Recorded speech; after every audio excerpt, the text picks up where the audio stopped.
just realize the simple idea of take money, save money, invest money, make money.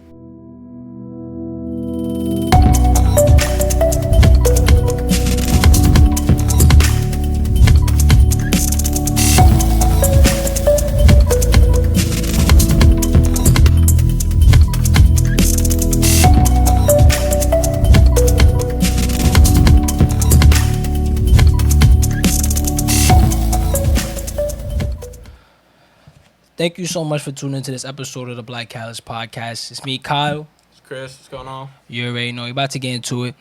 Blackatalyst podcast, best business podcast out there right now. You already know that. Today, we're going to be talking about, is college worth it? Because it's this big stigma, especially in the business of like making money, figuring out how to be successful, and doing all these things that are going to help propel you into the position you want to be in life, that set certain things up. So we're going to say, is college necessary? Do you need to go to college to be successful in life? We just both graduated college, so we're going to talk a little bit about our personal experiences and all that stuff. Do we think it's necessary? What do we learn specifically? What we recommend it? That, all this other stuff that you need to know about the college experience. But before we get into that, we're going to be talking about business news. You already know how we do it on the Blackatalyst podcast. Segment 1 is always business news. What's going on in the world? What are people talking about that we need to know? I say one big thing that happened this week. You heard about that TikTok news with Microsoft? Oh, yeah, Starts off with Trump. Trump was like, yo, by Saturday, I think it was on Friday, this past Friday, he was like, by Saturday, the earliest, I'm getting rid of TikTok. People panicking. I check TikTok myself. I see a bunch of videos, people worrying about, oh, this is the end for us. Nah. And then the day after that, or maybe it was 2 days later, there's talks between Microsoft and TikTok for a potential deal. What are your thoughts on that? Yeah, I remember I saw it on the Wall Street Journal. Well, I be reading so much publication. I don't know exactly where I saw it, but I went and it was saying that, yes, Trump was saying, like, yo, it's just done for. You're not doing it. We're banning it. But that Microsoft, originally what the problem was is the CEO, which I'm going to butcher his name. I'm not even going to say actually, but it was like Zane. Okay, it was something. It was the, the CEO of TikTok. And then he was basically saying, like, oh, a part of the original deal, he was going to take a minority stake.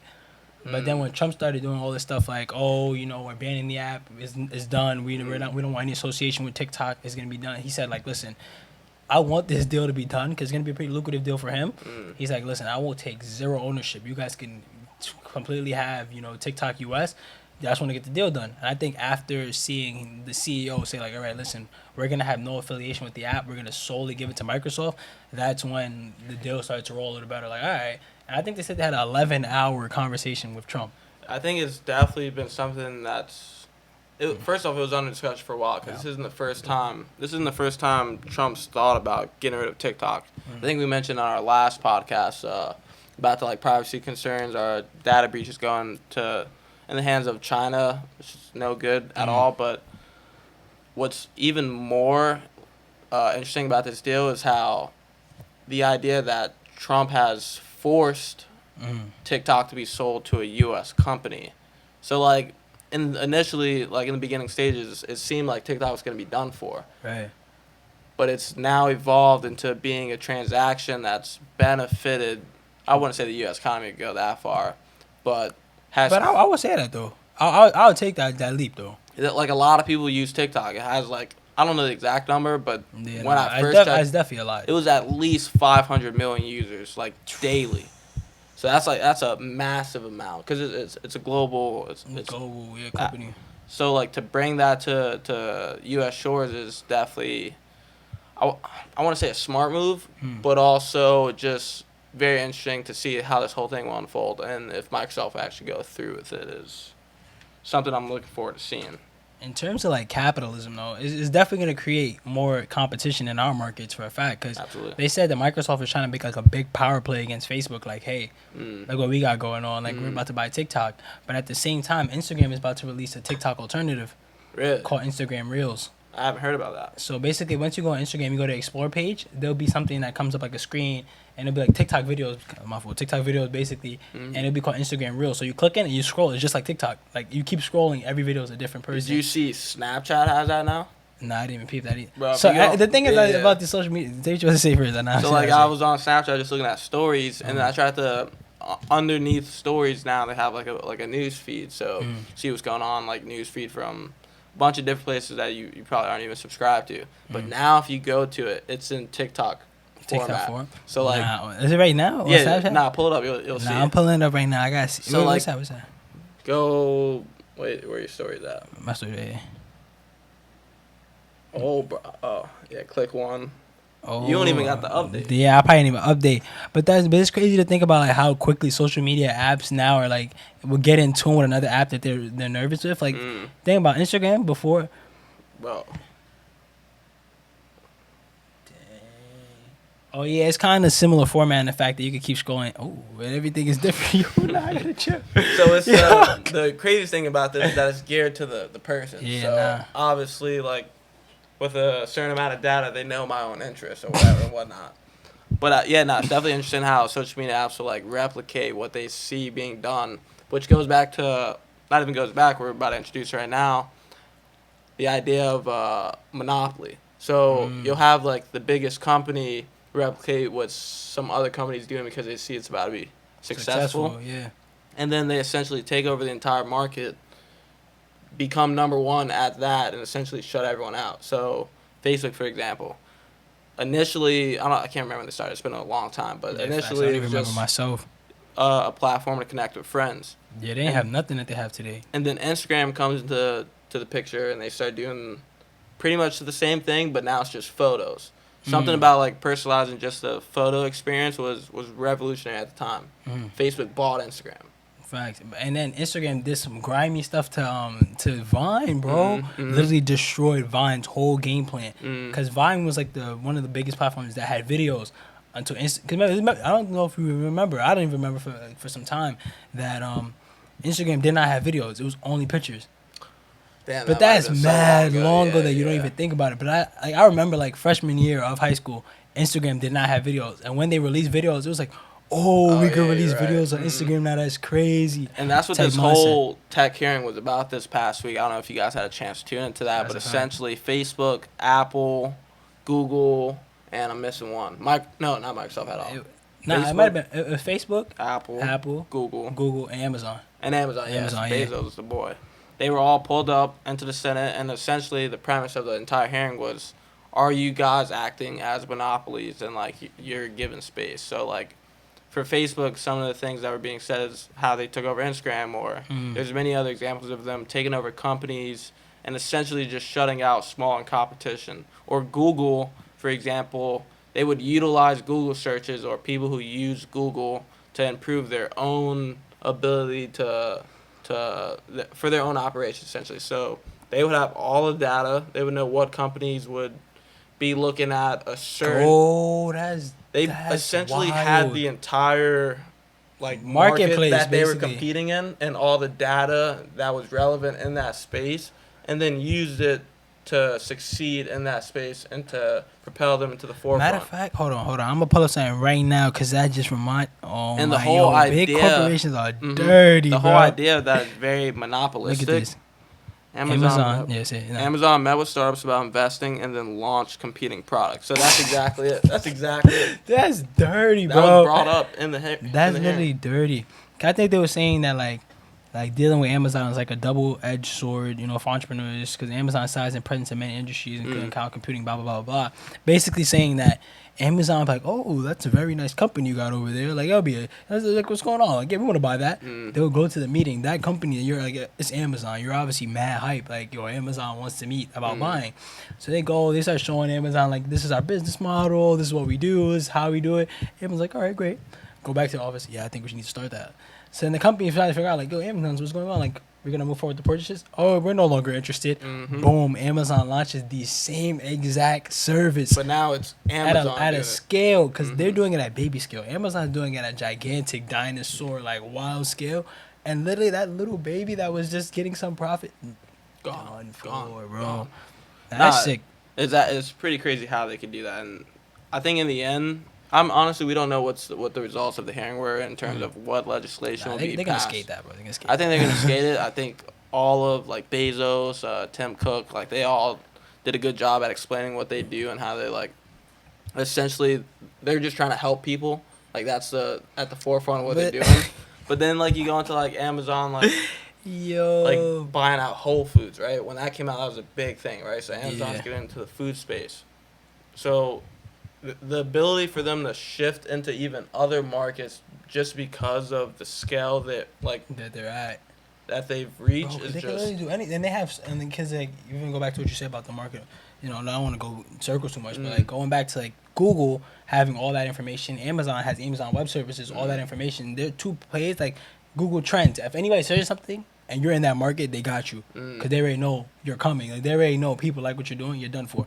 Amazon, you're searching something on Amazon, they already know what people are going for. You're done for. And then even in the case of Facebook, I think we also touched upon this last week with like being too big to the point where the type of responsibilities that are given are kind of unsurmountable. So like Facebook being in charge of what's deemed hate speech, like that was brought up in the hearing we as giving well. It's people like too much power in a situation. That's a fact. they have like a lot of power to like say this is okay and this is not, or one of the main things that were addressed, and everyone's heard about it. Anyone tuning in right now, the issue of Hydrochloroquine, yeah. hydrochloroquine. So Facebook like got rid of a video about hydrochloroquine and deemed it unsafe for viewers because essentially, if someone would have watched it, then they could make the decision to go buy it and it would be damaging to them. Damaging. But at the same time, is it not up to the person watching it to decide? So it's a tough line that you're flowing around, tough. but it was definitely That's a very important hearing that's going to That's have tough. implications to come in the future. Yeah, even now that you're talking about the health and talking about like overall taking care, like even the big four, they just spent $20 million on lobbying recently, in terms of the fact of like, basically they're paying special interest groups to go to Congress and say like, hey, we don't want to do this, or we want to do this, and we don't want to do that, and we want to do this. Like we need to figure out something out. And it was basically, in terms of like COVID testing, they felt like the government was gonna mandate companies to have to test employees, and obviously big companies like Google or Amazon, they have so many employees, they're gonna spend a pretty penny to test all their employees. So they're like, nah. Let's figure out a way we can be safe about this, but we're not mandated to test our employees. What was that figure? Didn't they like spend like a lot of money on lobbying in like the first half of 20? Yeah, 20 million. 20. Oh, that was the first. That was the first half from January to Yeah, to so the end that's of like when June. corporations start getting into our own politics as well. Like Man, I've been saying that's dangerous, bro. It's That's absolutely dangerous. Business and politics is two separate things that should never be mixed. Because business and politics, once they're mixed, whoever has the most money 9 out of 10 times will win the war. Because they have the most resources to combat any situation. And I did research at one time. Sunkist Oranges, what they did was, they had a special interest group go to Congress and say like why something about oranges in a specific area and why they had to like do some type of like nonsense and restrict the amount of oranges sold. So when you restrict the amount of oranges sold, the price of oranges go up because less, the supply and demand. There's lower supply, there's more demand, and they made bread off of that simply because they paid a lobbying group to go to Congress and say we should only be able to sell this much oranges because of X, Y, and Z. Some wild nonsense, bro. That's beast. Yeah, I went to school and I studied finance and minored in political science, and you mentioned that those two should never be like intertwined.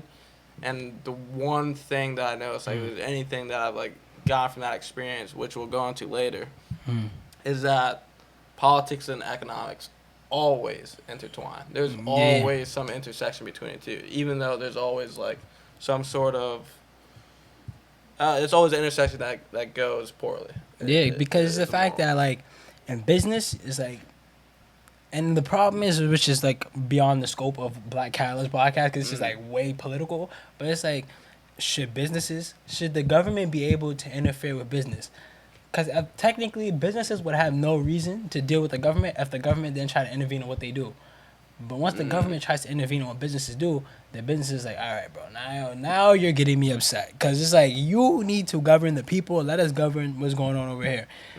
But then they're like, nah, you got to do this, that, and the third. But the problem stems from when the corporation is like, everything they do is for the consumer, and the consumer is the people. So like at a certain point, like McDonald's only having like everything on their menu is like extremely like high calories, bad for you, could lead to diabetes. That's a fact. This, that, and the third. And then those same people are that's when people will make the case that those sorts of activities need regulation or Mm. whatnot. So yeah, it's definitely extremely interesting, but But it's like what I don't know. I feel like dang, cause business is hard though, cause it's like there's you have the consumer, which is obviously important, and then you have the employee. But the thing is, people even like you said back on just go back to the Google thing real quick. It's like Google or there's something like yo, you know what we're doing is we're doing the best thing for the people. mm, But at the same time, like Amazon, yes, they give us 2 day shipping, and we love to get our product super quick. mm, But apparently, the people who work at Amazon say it's so difficult because they have like a 30-second window. You have to get the product, boom, because they're getting so many orders to one warehouse. And we just see the simple luxury of it hitting our door. We're like, oh, yeah, I mean, I ordered this 2 days ago. Amazon brought it to me today. I'm happy. But we don't think about the people who are actually in the warehouse that literally slaving, having like, you have 45 seconds to get the product, put it in the box, tape the box, put it on the conveyor belt. That might be difficult. And they've been literally complaining like it's impossible for us to meet the quotas that they have. And once we meet the quotas, they raise the quotas. So imagine like, oh, you got to do 50 packages in, you know, what, an hour or whatever, right? Then as soon as you hit 50, like, oh, you could hit 50? All right, 55. You can hit 55, oh, 60. It never stops. yeah. No, definitely a tough spot. I mean, at the very least, I think Amazon pays higher minimum wage than normal. I don't know exactly what it is. I think it's at least 18, maybe it's 20. But yeah, it definitely brings up an interesting question in terms of like workplace regulations. But then that's when it goes back into But then you see the circle. I'm saying like Yeah. then they go back to politicians. And it's like, yo, the Amazon workers are mad. We gotta help them out. And the business owner is like, hey, this is business. We'll take You care do of the it. politics. We'll We give do them a the quick business. raise. And then they're like, no, we need to fix what's going on. They're like, nah, you don't need to fix nothing. You don't have no jurisdiction over business. You are a politician. Just make sure everything is good on your end. We'll make sure it's good on our end, and everything is good. But then once they start to mix, then business is like, all right, yo, you can help me with the situation. I'll pay you $30 million. Then business and politics have now been mixed. It's sick. Every time. But in other news, you know, we already know that corporations and business and politics is wild. We already know that that's a difficult feat to try to fix because business is business, politics is politics. Lobbyists are lobbyists. Business pay lobbyists. Lobbyists go to politicians. They make it happen, and it is what it is. We can't fix everything in the world, but we could just talk about it. But let's get into the XFL. The Rock, Johnson. Listen, I ain't be honest. I ain't even know what the XFL was for that long. I just knew arena football. Then I heard about XFL. Then I'm seeing everywhere on social media, and I would be, you know, I'll feel like I'm doing The Rock an injustice if I didn't speak about him purchasing it, since the whole social media is very interested in this big purchase. So apparently, he spent $15 million to buy the XFL that Vince McMahon had invested $200 million in. So it sounded like he got a nice deal on that. What is that? $185 million It's a discount. lot of money. It's a lot of money. Yeah, he got a good deal, and that's I a good mean, thing. I think the XFL was created for me personally for sports bettors to like have something to do related to football when there's no more football. Cause like the teams that they have, I wish I could remember a name, but it's like the Dragon Slayer. I'm not actually. Let me not. Yeah, it might like, be something like that though. it's Let's like- look at it. Look up a name. It I'm might gonna be say like New York XFL it's team. like the Gladiators. What if or it's like yo? Oh nah, I thought it said Gladiators. the Guardians. New York Guardians. That's even worse, honestly, to me. Honestly, That's even worse to me. I think it was created for people. Yo, nah, to you were have something to mad do. close. My guy said the Gladiators, the Guardians. That's actually dumb close. And like XFL made a like comeback because they like changed a bunch of rules that like kind of made it more entertaining to watch. But like, what do you my think whole about thing this is just deal? like, yeah, okay, I don't want to be like pessimistic, but like the NFL has established themselves in such a way that like the XFL will have to do a substantial amount of work to kind of like make themselves competitive. There's actually some people that were actually like starting to do like YouTube reviews on XFL, like watching the videos, reacting like, oh, it's actually pretty like competitive arena. And I do feel like people who go to the XFL, it's like the NFL G League to me. That's the vibe it gives me. It's like, yes, like the people in the league are going to be good because, of course, you're still technically like a professional level, so you're going to be good, but you're not going to be stardom. You're not going to be NFL. And especially like top talent, why would you work so hard to take a pay cut once you can go to NFL versus XFL? I couldn't name a single player in the XFL. Bro, I couldn't even name a single team before the New York Guardians. Yeah. I literally couldn't. That might be the new team. Though. New York. Like, give me New York Giants vibes. I ain't gonna lie, but like seriously, like it's the thing about trying. I understand. Like I get why somebody would want to be a disruptor in a market, especially like in sports. Like it makes more sense because so many people love sports, but it would have to be like it's a specific type of player that would have to go into the XFL for people to say, like, oh yeah, no, I need to do that. But it would have to be like a top tier player. It can't be like some average Joe who's just like trying to get in. So all in all, do you think this is an investment that will pan out? Because at the end of the day, they drop some money, they drop some bread. It's an investment. Is this something that will is this something worth investing in? Obviously, like I said, it was something for NFL players, NFL watchers, to have something to do in the off season. So there is an audience, but like, do we have faith in the XFL as an organization to have some sort of ROI for an investment this large? All right. So I pulled up the viewership before I answer this question because I want to see the answer. So averaging is 3.1 million in the first week. Average ratings will drop 1.5 million during the fifth. So that kind of makes sense. So let's just say about 1 million viewers a week. I mean, it seems like it's pulling in some viewers, but my thing is like, in terms of like, do I think the XFL will be successful? No. Do I think it's a good investment for The Rock? Yes. Because the fact that Vince McMahon has already put so much money into it and built it to the level that it's at, for him to acquire it at $15 million is actually it's chump change compared to how much Vince McMahon put into it. So it's like, imagine you building a company, is going crazy. You're like, it's not working out. You sell it, it's like, yo, bro, I put so much money into this, but you can have it, right? And now you got it for cheap, but it's already established. So you have to do technically less work to make it better, and you bought it for so cheap. You don't have to put in 200 million. It's 200 million technically already in there. Yeah, I mean, this is what I'll say. I don't know anything about how one would make a return on investment in this, or even if that's what like The Rock is looking for. Exactly, but I will say Vince McMahon back in the day with WWE, like whatever he was doing back then was working. Had a lot of people our age, older, crazy. Younger watching it, and then Crazy, I don't know a lot of people who don't like The Rock. So that's some sort of a. I didn't even think about the stardom of The Rock. I did not even think about It's that. kind of a dynamic duo in a sense, and if they're down for it, I'm down for it. So we'll see what happens. I mean, I got faith in it. I mean, I got faith in the fact that The Rock got it for a cheap price. And I feel like he's going to get a good return on investment. I don't know how well it's going to compete with the NFL, but I didn't weigh in the fact that it is The Rock who now owns it. That's actually a powerful investment now I think about it. From The Rock. The Rock is actually a beast. Actually, now I think about it. Yo, The Rock, first of all, now I got to talk about, The Rock is getting money this year. The Rock started his tequila line, like Tamana. Like, The Rock is really getting money. Let me see, Tamana Tequila. Let me see. I'm going to just type in The Rock Tequila. Yo, while he's doing this, just open up a new tab, look up The Rock in high school. It looks exactly the same. Look, Tremana. Yeah, Terramana. Or whatever. I don't even know how to pronounce it. Terramana. Like Dwayne The Rock Johnson Tequila, Termana Blanco. Like, he's making mad investments now. The Rock is probably like, I need to chill. I'm tired of being on TV. I'm tired of doing all this other stuff. Let me take this money and invest in some companies so I can relax. Nah, Dwayne The Rock Investor Johnson. We like Dwayne it. the Johnson Tequila. That's mad funny. Where we see that? Right there. Dwayne Johnson Tequila. Nah, this guy's a beast. Like, but it goes to show, like, when you get money, you gotta take some of that money and make investments. No matter what you're doing, you see celebrity at the largest level. LeBron James.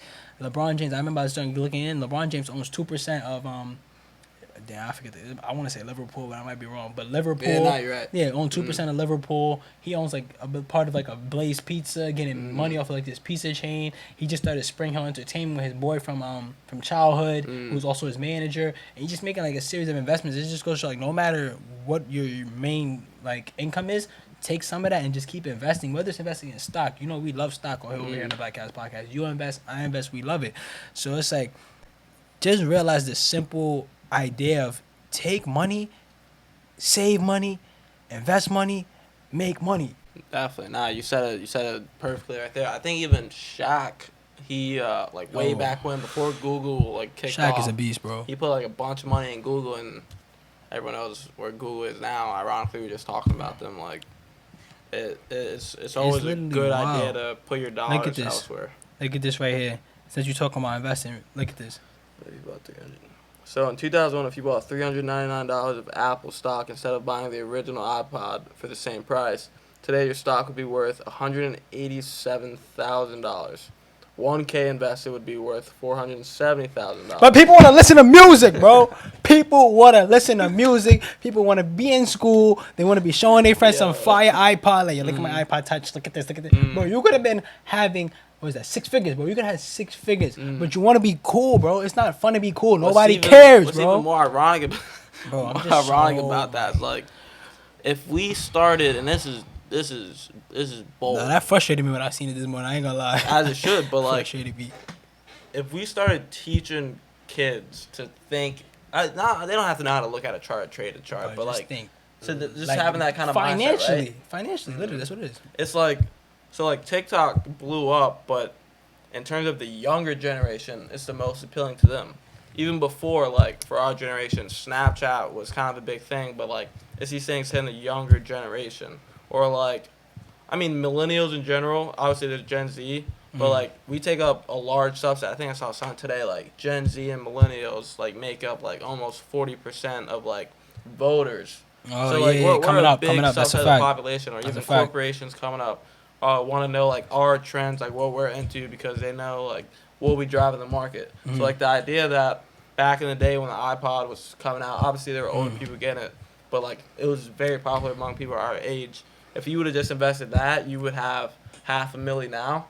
Like that idea is, it's kind of illustrates we need a change in mindset. I'm just trying to think, like, first of all, me personally, I never had one, so I can't. I'm not gonna speak about people like I never had one, but there's people who I know who like literally beg their parents like, oh please, like, can I get an iPod? The iPod is nowhere to be found. You don't know where the iPod is. You use it for 2 years. It's probably in the trash. You probably have an iPhone now. You don't know what an iPod is. You could have had 6 figures, but instead you want an iPad that you only use for 3 years, and now you have nothing. You don't even have a figure. Say it again, bro. You don't have a figure.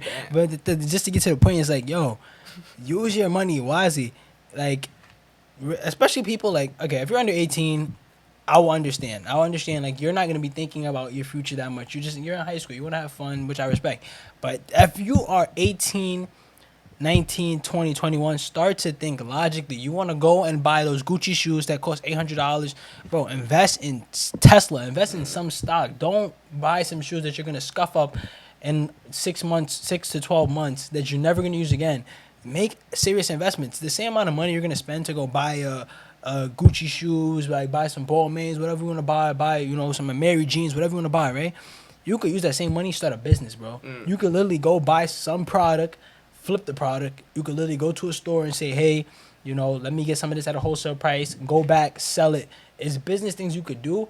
Just stop, get out of the mindset of wanting to please somebody else, wanting to wear some stuff just to look cool, wanting to do stand and third, bro. I'll tell you right now, I do not care about it, bro. I don't care how, I don't need the nicest stuff, bro. I live within my means until I could ball out.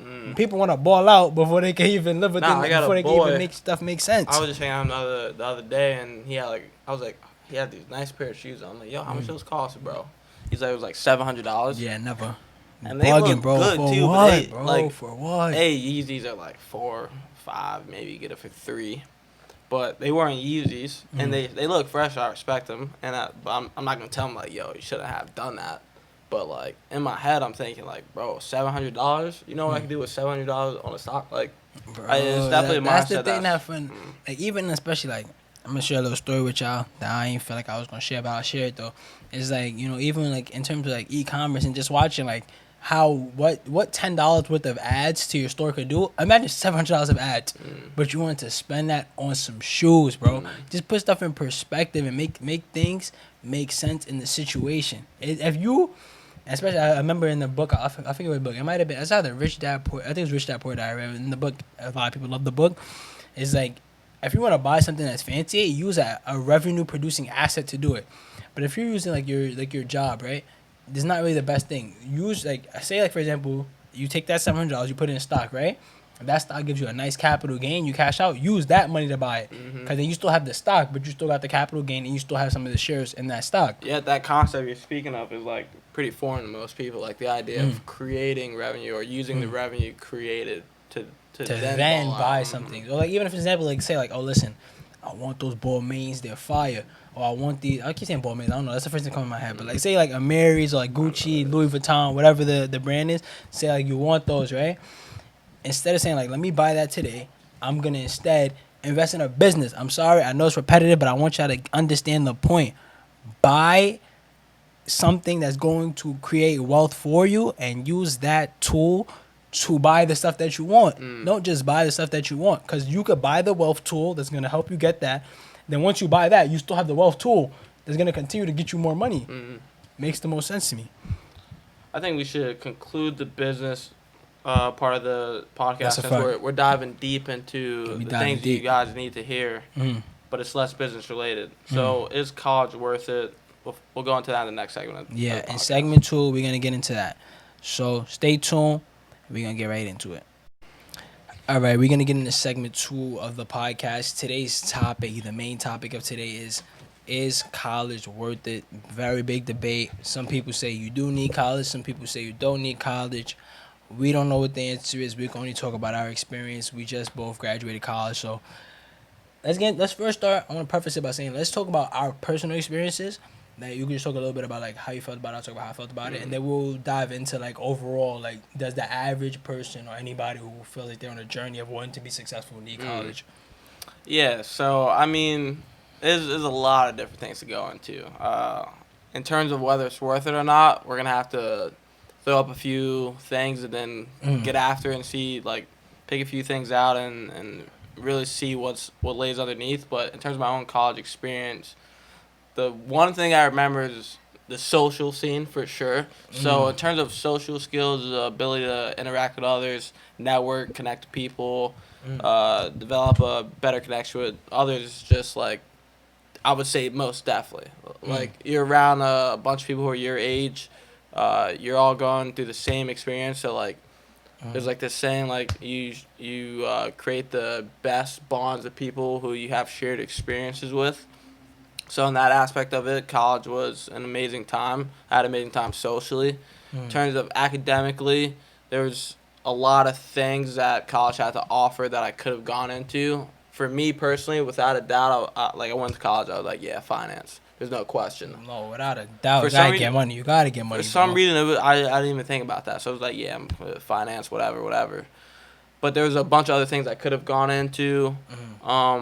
And then overall, it's just like the college experience is going to be different for everybody. So it's hard without for a me doubt. to answer that question from my experience at all. But after hearing yours and after getting to a few maybe either stereotypes or maybe just both of our experiences in battling heads, we could figure out whether it's worth it or not. No doubt. So, like, college, man. I don't even know where to get into it. Felt like it was just yesterday. Nah, no key, no doubt. But it's like, so, like, going out of high school, it's like I didn't go to a big college. So, like, me personally, I felt like that was gonna like kind of be a little detrimental. So it's like going to college. It was just the whole idea of like, you gotta go to college. It's just that next step. You gotta take it. And then when like deciding a major for me personally, it's like I want to get money. So it's like, what is about money? Finance, money. You figure it out. But then going to college, I would definitely say most people, like my personal experience, I went to college. It was difficult because like the way the curriculum is structured, like we spent 2 years learning stuff that I feel like I learned in high school, which to me was problematic. And the fact is like I already know this information, so there's no reason for me to spend 2 years relearning information I know to only spend 2 years actually on my major. So that was the one aspect I didn't like. But I feel like in college I built good connections and I was presented with great opportunities to network and meet with people that I otherwise would not. I'm not gonna say otherwise. It's difficult because I don't know because I met them at college, so it's difficult for me to say like I would not have met them if I didn't go to college because I technically could have, but I met them at college. So that's the reason I recommend college. You know what I'm saying? Yeah, no, I actually completely agree with that. So, like, in terms of actual coursework, I had the same experience. So, like, the first 2 years, like, year and a half was, like, a lot of fluff. Like, take courses Nonsense, in this, to be honest. in this field, in this field, in that field. And it was like, yeah, sure, like, I'll take a look. Like, I want to do well in the school, so I'll like, simulate it. Simulate me being interested, if that, like, sounds... Yeah, like fake it. Fake it, actually, that's the best way to explain it. But what it really did well was, like, meeting people who, like, you were able to foster relationships with who are kind of in the same pursuit as you, whether they're in the same age or not. They're on a similar trajectory as you. So, Exactly. like, surrounding yourself around good people, obviously, is one thing that's, like, a guarantor for success. But just being in a like-minded environment was helpful. But yeah, definitely one thing I hated about college was taking classes that I had no interest in, and then spending 2 years doing so. Purpose, bro. Spending 2 years doing so. At a certain point, I feel like I was wasting my time. It was like, why am I taking like a class about sociology? Which honestly, that was one of the more interesting ones. No cap though. That was one of the more interesting classes. Mad shit, but that was really true though. But like, it was like I don't really like at the end of the day care. Yeah, it's like it's interesting in the fact that it's different from the normal things that you're interested in. But it's still useless in the fact that you're studying finance. So it's like a perfect. The on that topic is like I took a psychology class, which is actually very interesting. But it's like it's only interesting because I only care about finance. And you're showing me something that's not finance. It's like, oh, actually, I never knew that. So it's like you in the mindset of like, oh, that's actually cool. So yeah, to some degree, like it like gives an argument for why those kind of classes are helpful. Like it gives you something outside of your major. Like it's not only useful to learn what you're doing. Like to have a liberalized education is like useful, and to some degree, I agree with that. But at a certain point, I felt like I was wasting my time on things that didn't matter. Even once I got into my major, right? So like I had my like finance introductory classes, and like they're bringing up a bunch of topics that I hadn't heard of before. Even accounting topic. I wasn't even an accounting major, but like things that were new to me that I felt once I got a grasp of, I no longer ever needed to hear. It's kind of like when you're in class, like in high school, right? I feel it. And like maybe not high school, but middle school or whatever, and they're like, you can't use your calculator. It's like there's this innate understanding that for me in college, it was, I'm not going to need this in the future. But for me back then, it was like, I'm going to be able to use a calculator whenever I need. So it's like this sense of uselessness that made things felt more fluffy or felt like it was fluff and unneeded that I really didn't resonate with. Bro, listen, anybody who knows a professor, who knows any educator, bro, if you teach math and you're telling a kid not to use a calculator, I really question how you feel morally. I question how you feel ethically. I question so much about you. Because it's the fact that, do you understand we have Excel? Do you understand we have phones? Do you understand we always have a calculator? What purpose would I need to know something without a calculator for your test? Negative. First of all, who do you think you are? That's my first question. Oh, you got the hands. Like, who does a professor like literally think they are to say like you cannot take a test with a calculator? When in the real world, I will always have a calculator and I'll never have you. So why do I need you realistically? And there's just so much things about like that's the aspect of college. There's just so much things that are not practical to real life that makes no sense. It's honestly the things that they didn't teach in college that I felt most useful. So we've already said like the like networking aspect of it, or like the ability to socialize. Those are things that we found most useful. Whereas the actual coursework that was being taught, we felt was somewhat irrelevant. So to go back to the main question of whether college is actually useful or not, it goes both ways in the sense, and we're gonna go even deeper. But it goes both ways in the sense that maybe what college believes is useful isn't particularly useful. Like maybe they don't have the right idea. I can guarantee that. But being around people who are like-minded, we all have that same understanding, and even just being in that atmosphere is useful. So like I didn't enjoy a certain class, but if me and this other person student has that understanding, and then we're just, because we have a similar understanding, we're just like looking out for one another, seeking to help each other. I see something or they see something. Maybe back in my day would have been like an option trade. I'm like, yo, I know you're trying to make money too. Like I came onto this, and I give them that. Or like something as simple as like, yo, bro, there's a party over here. You want to like? It's just helping one another out, being around like-minded people that I found particularly useful during my college experience versus the actual things that college said was useful. Yeah, I would 100% second that. It's definitely in college. It's just the fact of like being in an environment with people that have like the drive and motivation that helps encourage you. Cause I remember like freshman year of college, like I was just a regular guy, bro. I ain't know nothing. I was just there like, cool, like I'm in college, like I'm in college. It's nice, man. Like that's how I'm operating. But then like I'm starting to see like wait, this person's talking about they got a winter internship. This person got a spring in. I'm like, whoa, wait, what's this internship talk I'm hearing about? Like, what we getting into? They're like, oh yeah, you get an internship, they pay you, get some professional experience. I'm like, oh yeah, well I would have never known. So now I started doing internships, started doing 9 to 3rd, but it's like I would have never known if I wasn't in the environment. And to get an internship, I need to be in college for most positions. So all these other things, and just understanding the fact that like meeting people, building these connections, and even to the point of like people like recommending certain events to you. Like people tell me like, yo, there's this company coming to the school this week. There's this career fair. There's this little meeting. That those type of interactions are more important. The actual coursework, I promise you, I will never understand how the curriculum is designed. I will never understand what premise they have when they say like, let's teach students this.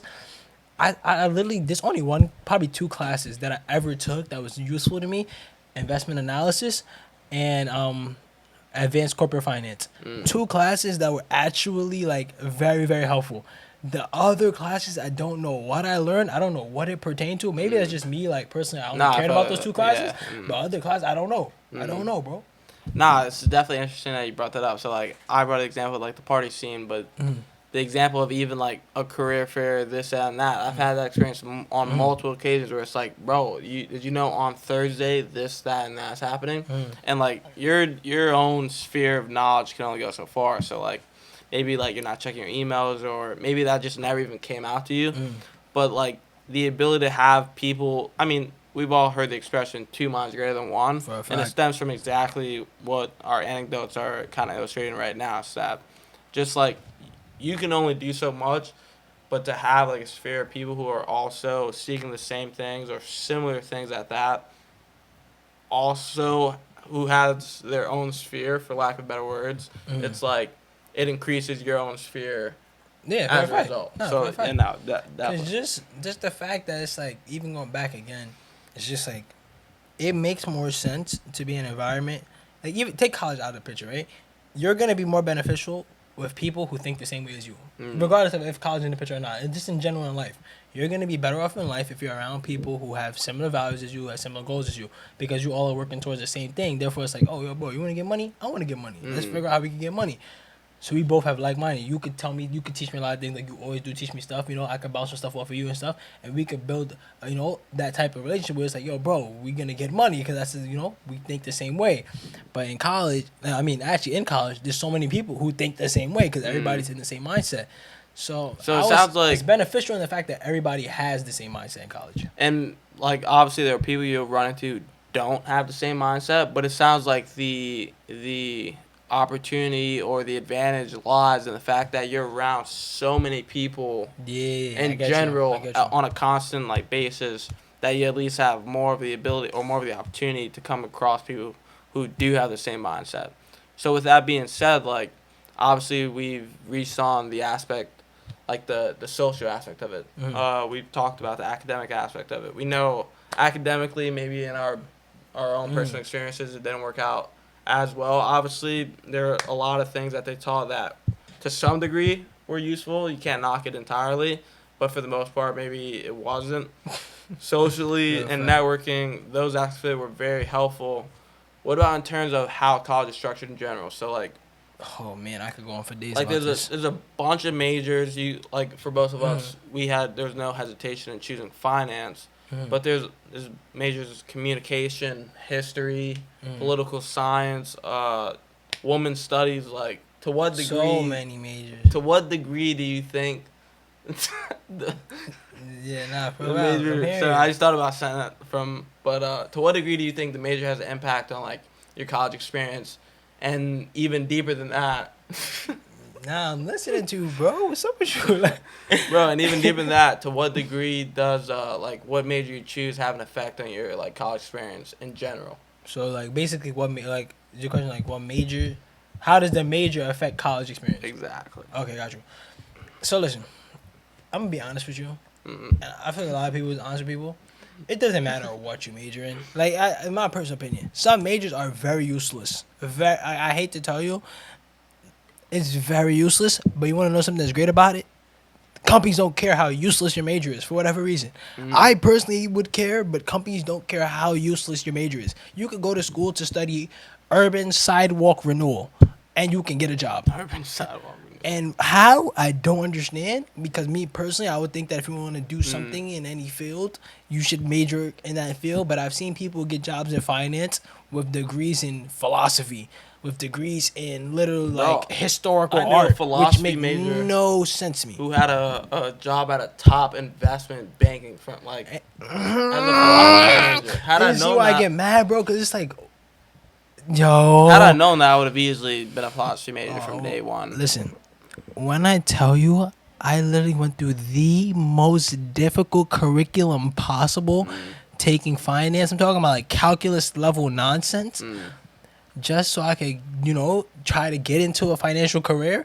And there's people that literally will study English. Bro, English. I speak it, you speak it, I've been speaking it for 20 years, everybody bro. speaks it. Nah, definitely. And they're going to get a job in finance with English, bro. People talking about, oh, yeah, like, my capstone, mad difficult, like, mad. Like, we had to do, for the capstone, we had to do, like, this crazy, like, project where we're, like, owning a company beast, right? English major. I'm not going to say English is easy because it's difficult to a degree, but it's like, 10-page essay, submit it. We're cool. We got our English degree. Bro, I've been writing 10-page essays. I wrote a 10-page essay in college, bro. And you mean your capstone? All you had to do to pass your capstone was write a 10-page paper, bro? And it gets like, what is the point? Like, why is it that I could study finance and work so hard to try to get a finance job, but then somebody could study English and get a finance job? Bro, it goes back to the whole the socialization aspect of it. So like your ability to communicate, maybe like your own interests, what you want. Like at the end of the day, perhaps like the English major and the finance major after 4 years of college knew what they wanted to do, had 4 years of rubbing heads with like a bunch of different people who had like different interests. Some who were similar, and they were able to like come to their own like idea of what they wanted, and they were able to communicate that. Had I known coming into college, if you could be any major and you did well and you were sociable, that you could. I known. But at the end of the day, perhaps what those two people have in common is just the ability to have come across so many people who had similar mindsets, different mindsets, as I just said, and just able to basically get that point across. So I think at the end of the day, it all goes back to that whole like networking aspect of it. Obviously, networking is important, but the ability to be around people who have a similar pursuit, like has been iterated several times already, I think strengthens one's own what's the right word? Strengthens one's own ability. Not ability, and it's gonna come to me in the next couple of seconds, but one's own confidence in their own pursuit. Oh, okay. And that alone is what people want to hire. Like, if I'm a firm and I see some student who just comes out of college, maybe knows something, maybe doesn't, but they're confident in what they want to do, that's more attractive to me than just. I see where you're going with that. Than just some random person who's like, oh yeah, maybe I want to get into this, maybe I want to do that and that.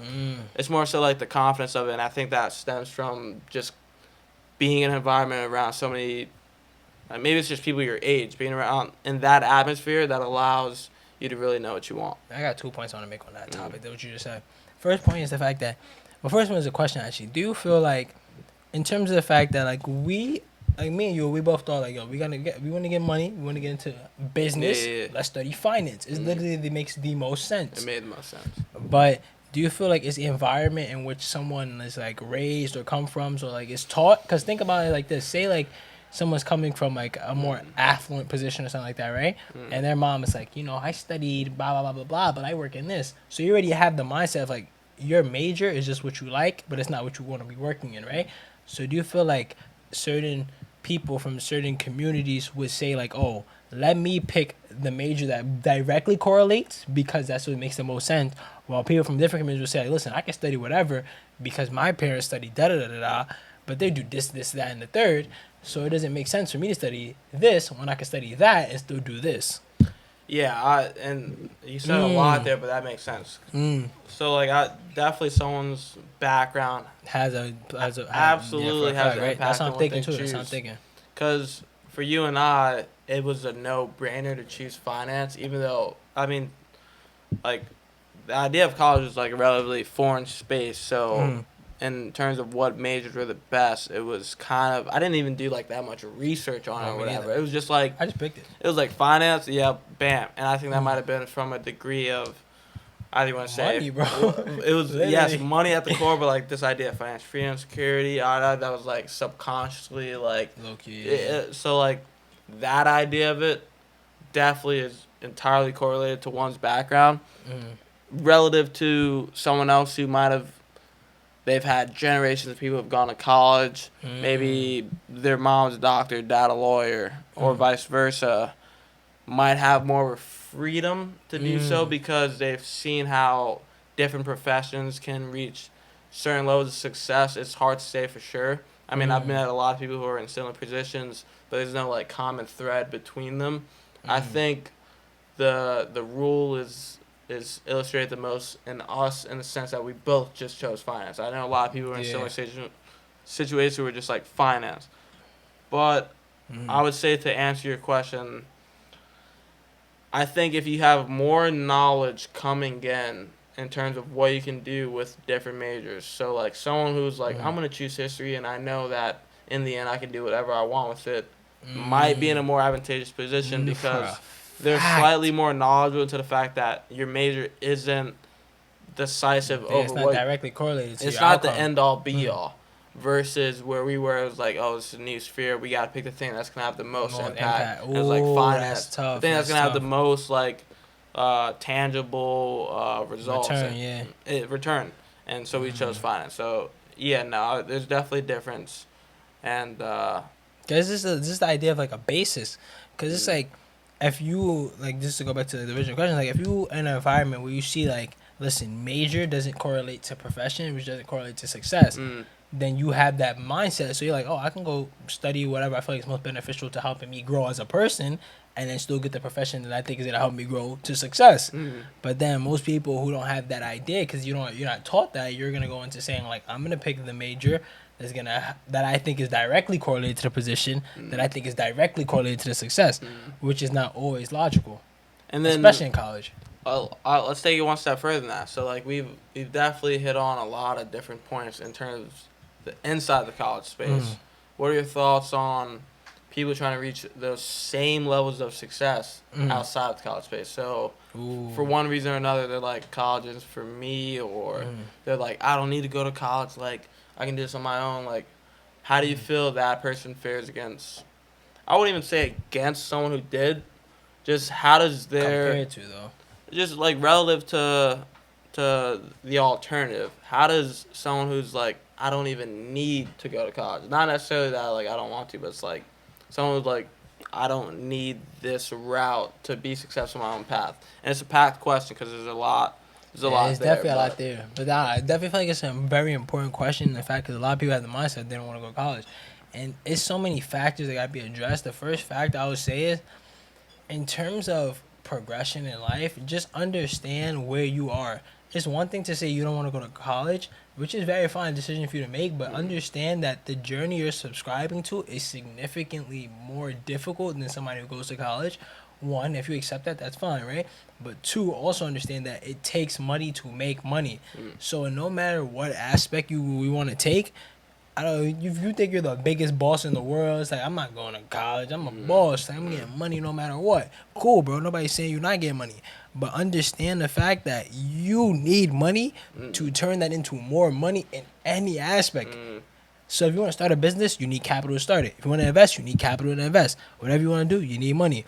So it's like, yes, you could go and work at a regular retail job, but it's not going to pay the same salary that if you were to go to college and get a degree that a professional job would pay you. And I'm not saying that you should go 4 years suffering, but it's like you got to put everything in perspective.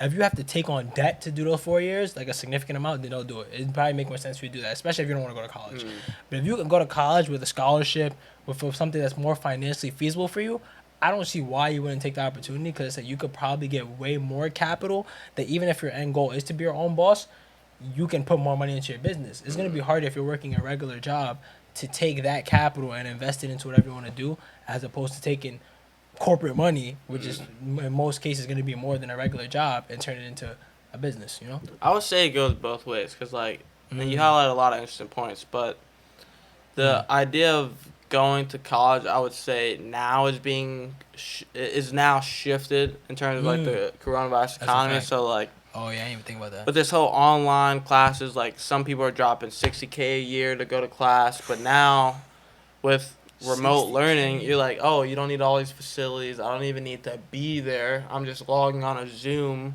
Like, is it worth 60K? And like, tuition is dropping, but not to the levels that I personally feel it should be as a result of this whole shift. For a fact. Because like, even from my own experiences of what college is like a lot of stuff you pay for. Sure, there's like a structured aspect of it, but like I feel like there's this whole like atmosphere of things that are unstructured that is By like far. what you truly get from like the college experience, whatever that might be, and mainly just like the socialization aspect of it, just like meeting others.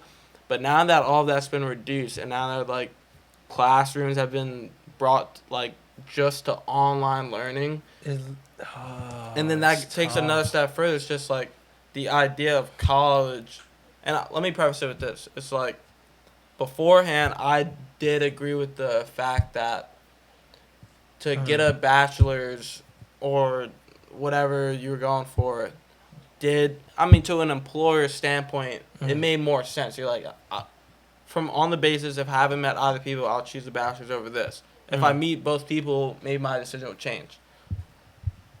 But with everything that's going on now, it just seems like perhaps if I can learn it in the house, what else can I teach myself online? Like, there's so many free resources online that facts. it's just making college less valuable in a yeah. sense. Yeah. Because even think about it, the things that we both just said that we feel like was most beneficial about college. Somebody going to college in the fall is not getting any of that because they're not going to be in a classroom. They're not going to be able to connect with people in the classroom. They're not going to be able to learn about certain events on campus that's going to help them, whether it's just a professional event, whether it's a networking event, whether it's just a regular learning opportunity. They're not going to get any of that. They're literally just going to class online.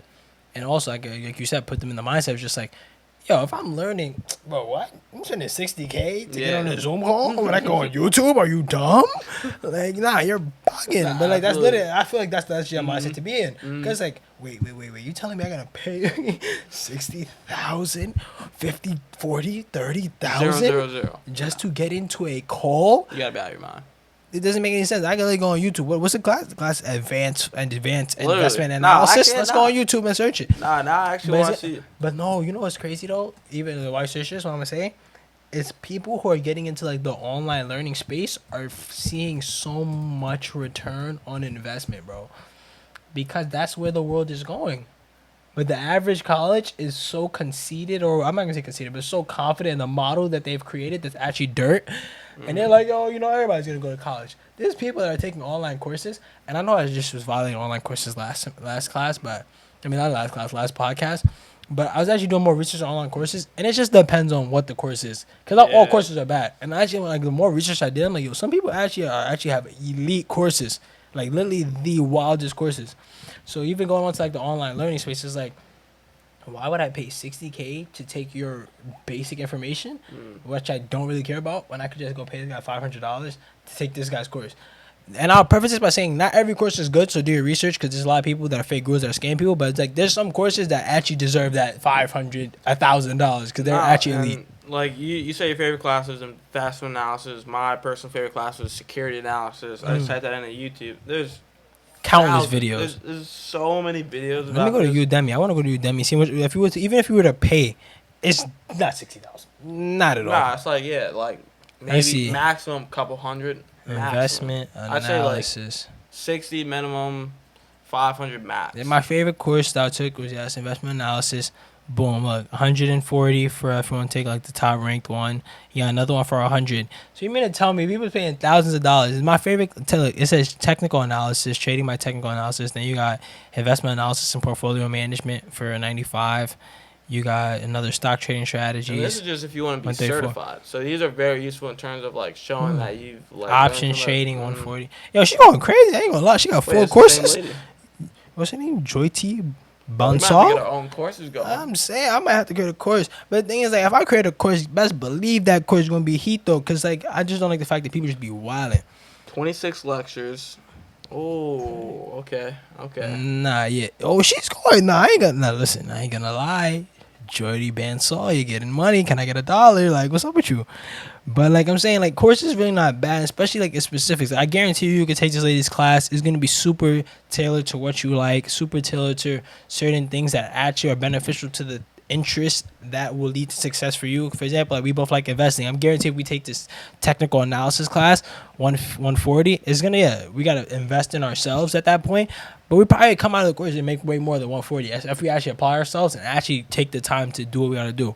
Yeah, no, that brings up another point. It seems like at the end of the day, it's like, is college an investment you're willing to take? That's all it comes. Yes, bro. Perfect. Not necessarily is it like worth it, because obviously there's like high initial fee from our personal And worth it experiences. is relative. Worth it is extremely relevant to your own like personal situation. It's like, is that a personal investment that will suit your interest? And maybe you don't know. Can you make that money back, especially if you're taking debt?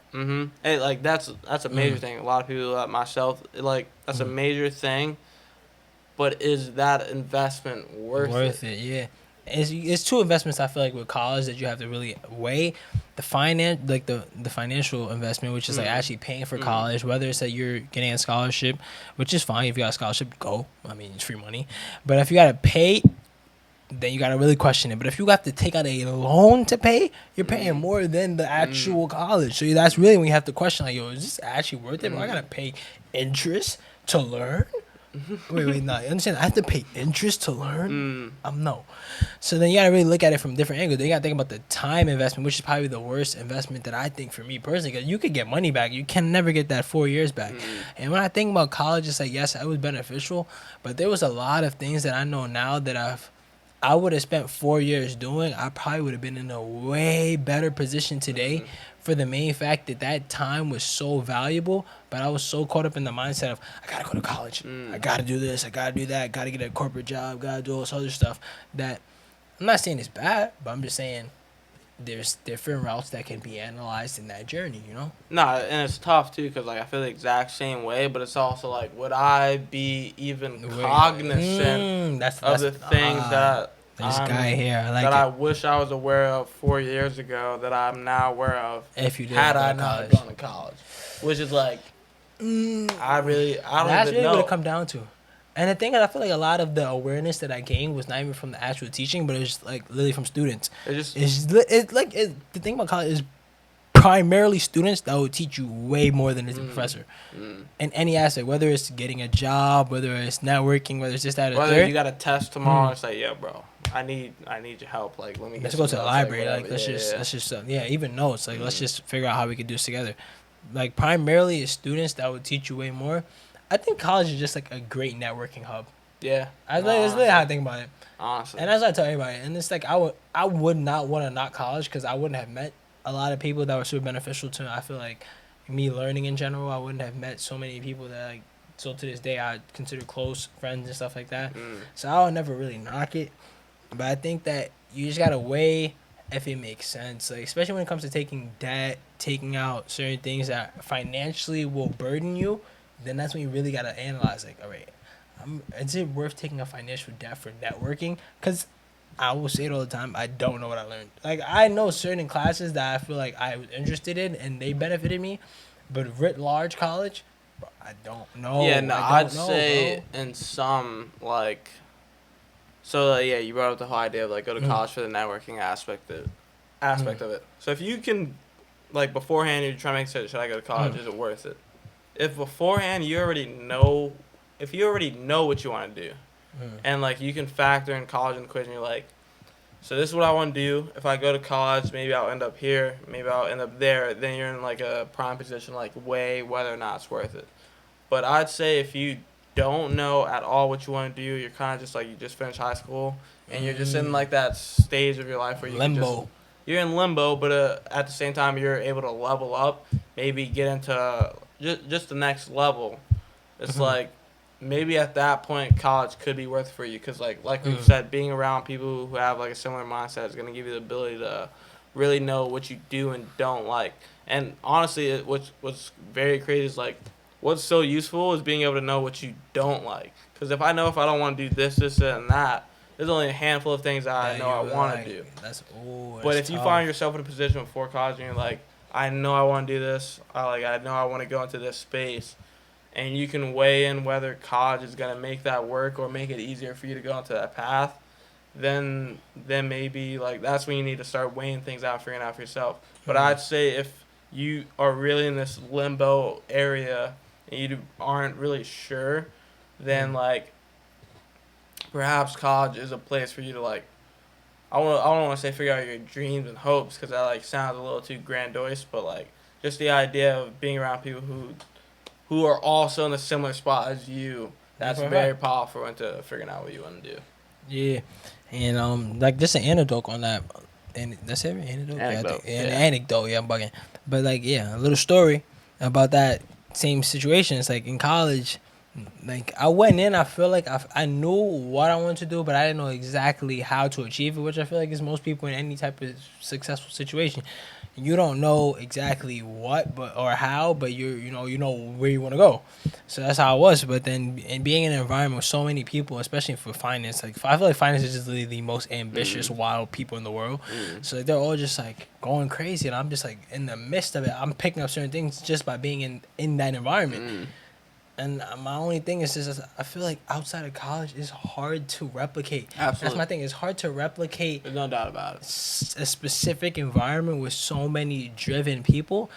Yes, it might be possible, and you probably could find a way to do it, but it's not going to be as easily available as if you went to college. But it's not plausible. Yeah, it just to me personally, like I'm trying to think like from stories I've heard. It's very, very difficult. Especially, it's very difficult. If you want to get into a track that like is fine for you to do on your own one-man show, like if you just put in the grind, you can do it. And like I mean, most things, if you put in the grind, you can do it. But everything is easier with help. Like even like the help that's like even with indirect help. So like we've been saying, someone's just like having a similar mindset as going to this event. Let me go to this event with you. Like, that can have implications that are just unforeseen. Bro, it changed your life at that event, for all you know. Honestly, that'd be the reason you get this bam, bam, bam, bam, and, like, it goes to a cycle. So, like, yeah, I'd say for things that if you're certain you could do it on your own, fine. But there's very few things in life, especially at the age of 18 when you're, like, deciding to go to college, that, like... Bro, at the age of 18, I was definitely not thinking about nothing professional. I can tell you that. I guarantee I was thinking about nothing professional. But today, I guarantee you I am thinking about something professional. But at 18, graduating, you were hype. You just happy. You know, I'm graduating. I'm 18. I'm ready to go to college. I will promise you that professionalism was the furthest thing from my mind. But if you're like 17... and you're already like doing some entrepreneurial stuff, seeing some success, I would question if college for you at that point. If you're seeing like a little bit of success and you're like doing something that you're making money, then maybe literally the time I'll say don't go to college is if you literally are making like a decent amount. Like by decent amount I mean like 10K. If you're making like 10K a month or something like that and what you're doing, like if you have a business, because some 16-year-olds be having like profitable businesses. How? I have no clue because I was not me at that age. But yo, kudos to them. And like if you're in that position, then don't do it. But if you're not in that position, I think you should consider, if you don't know exactly what you want to do, maybe a year off is tricky, so I'm not going to recommend that. But I would say just consider it. Consider the financial aspects. Consider the multiple colleges. Don't feel like you need to go to the best college. Because I've seen people, especially in the professional space, but they go to whatever college, bro. Just look at the money. The biggest thing to me is the money in all aspects. Especially like, you know, coming from an environment where you're not as financially educated as other people in certain situations. Just always look at the money. If you're taking out a beastly loan that's gonna be choking you out for like 15 years, relax. But if you could take out like if you're not taking out any loan or like a very, very, very small loan to get into the position, it's like, okay, like do it, you know, especially if you just want to get into the environment, you're going to learn a lot, you know? Yeah, I mean, and to each their own. So in the sense that like, so if you're going into med school, like that's obviously a high paying career as time and you need goes college on. no matter what. So like those type of people take out like high loans. And maybe in that scenario, like loans make sense for you. Or like if you're 18-year-old and you're making 5K, maybe you're not at 10K yet. Even if you're making 1K, I think more of an important question would be like, what can I? How sustainable? Definitely, but like where am I gonna be in a year, 2 years, 3, 4? I mean, like one of the common interview questions when you get out of college is like, where do you see yourself in 5 years? If you already have like a idea, like that kind of picture in your head before college, and like you can actually see yourself reaching those goals, then yeah, maybe college isn't for you. Like if you have like a set, bam, bam, bam, right now I'm making 1K, next year I want to be making 3, 5, 10, and so on and so forth. The Fine, American dream. but like it definitely goes up to each person. I think it's more important to just be able to plan ahead, see what you're doing, have tangible results now, and see how those results can translate into the future. Yeah, but going back to what you're saying about like being a doctor, being a lawyer, whatever, it's like certain career fields you do need college, which we're not gonna debate because you do. Like if you want to go into law, you want to go into being a doctor. Some majority of engineer fields, I think you need to have college degree. But like there's some fields that you generally don't need college. So, just look at the biggest things I would say. If I had to wrap up everything we're saying in 2 points, I would say the biggest thing is, what do you want to do specifically? No, I say 3 points actually. What do you want to do? Are you currently making money? I get 4 points. I'm bugging. What do you want to do? Are you currently making money? Can you currently make money? And lastly, will it take you money? Because if college will charge you money that you do not have, consider it strongly and make the best decision. And yeah, most importantly, it's like there's many different ways to make money today. And this is one of the main points of this podcast we're going to get to. Like, obviously, we want to inform you as we're informing ourselves, as we're researching. We want to make sure you're getting the same knowledge we're getting and, like, hopefully both improve from this experience. And as you'll see from future episodes, there'll be times where we'll mention ways that I just figured out a way to make money and I come against you, or college just figured out a new way to make money, and we're presenting it all. It's honestly a knowledge sharing podcast. But the main point is college isn't the only way to do so. So although we both had many positive things to say about college, some negative, I think overall we felt that it was a positive experience in terms of factors that perhaps we couldn't have foreseen going into college. It's just essentially like that isn't the only route. And there's like many ways to achieve success. College isn't the only one. It's more about what's best for you. And like even more important than that is like being able to know what you want, what you've done, and whether college is like a useful stepping stone on like whatever journey you have like coming forth. Yeah, even to once again to reinforce your point, it's like on the podcast what we try to do is just share multiple different ways, because the narrative that like you have to go to college to be successful is very far outdated, and there's so many people that have seen like literally crazy success without going to college. So it would kind of be ignorant for us to say like, oh, you have to go to college, even though that's just the narrative everybody's taught, like go to high school, go to college, be successful. False. There's people who literally drop out of high school. I'm not saying you should do it if you're in high school, but I'm just saying there's people who do it. So just understand that there's so many ways at this point today to make money, especially online. And it's like, obviously we're still learning, like Chris said, like we're still figuring out different ways, and we'll definitely always share that. But college is definitely not the only way to make money.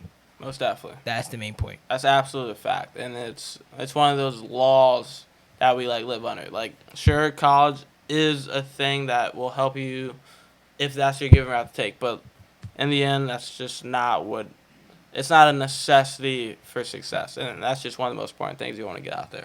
For a fact. But this is going to conclude today's episode 16. We were just really getting into college worth it. And we just felt like this topic was super important for us to cover, for the fact that, like we said, like we study success. We study what makes people successful. We study investing. We study all these different things, and understanding how can someone come from one position and make it to a better position, or whatever position you're coming from in general. And the biggest debate is always, is college worth it? Do you need college to be successful? And that's why I really just want to get into it. So we hope you found value in that topic that we talked about today. We hope that you understood a little bit more.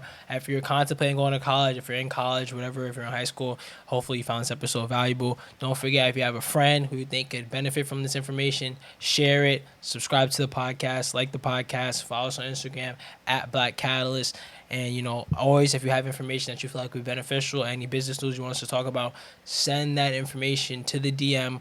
I will get the message. Chris and I will talk about it, and we'll put it on the podcast. We appreciate you for tuning in, and we're out.